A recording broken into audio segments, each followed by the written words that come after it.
هەر ئەوەندەی ئینسان توانی جوابی مەلائیکە بداتەوە لە ناو گۆڕدا لە یەکەم شەو ڕۆژی قەبردا چیتر ڕوو ئەدات.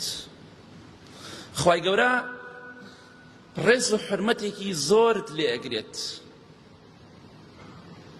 هێشتا خەڵکی نەگەڕاوەتەوە لە گۆڕستان تۆیان بە خاک سپاردووە فڵان کەس گوناحە مرد.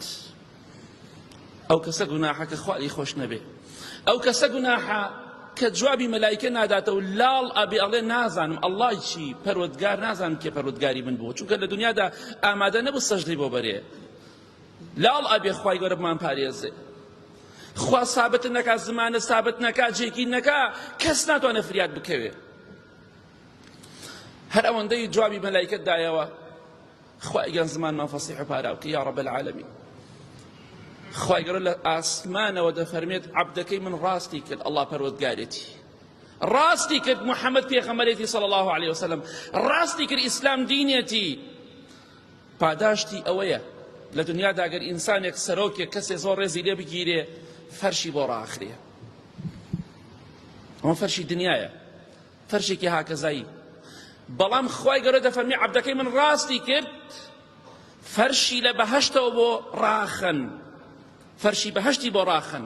ئەبێ بەبان فەرشی بەهەشتا بڕوا، لەبان فەرشی بەهەشت بێ، ڕێزە حرمەتی لێ بگیرێ. ئەمە یەکەم شەو ڕۆژی ناوگۆڕە. پۆشاکی بەهەشت و حەریری لەبەرکەن و دەرگایەکیشی لە بەهەشتەوە بۆ بکەنەوە با بۆن و بەرامی بەهەشت و خۆشیەکانی بەهەشت بێ بەسەریدا هەتا چاویشی بڕ بکە گۆڕەکەی بۆ گەورە دەبێتەوە.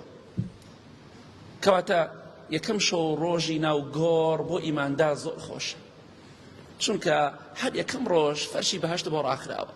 یەکەم سەعات جلوبەرگی بەهەشت لەبەر کراوە. یەکەم سەعات بۆن و خۆشیەکانی بەهەشت دێ بەسەرتا. ئەوە یەکەم شەو ڕۆژی ناو گۆڕە. کەواتە لە بیری مەکە خۆتی بۆ ئامادەکە بە عیبادەت و بە خواپەرستی.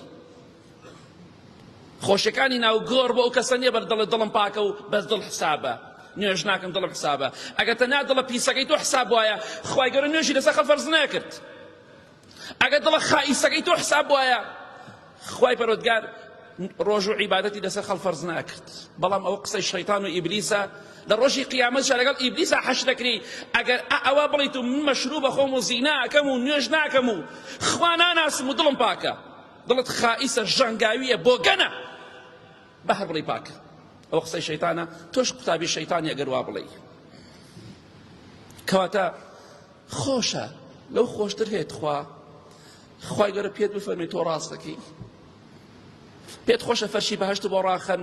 قەسەم بەخوا خەڵکی نەگەڕاوەتەوە بۆ ماڵ و بە تەواوەتی نەگەڕاونەتەوە لە ڕێگاوبانن، فەرشی بەهەشت بۆ ڕاخراوە. کەواتە مردن زۆر خۆشە بۆ کەسی ئیماندار بێ، لە دنیا پڕ لە کێش و مشکلی ڕزگاری دەبێت.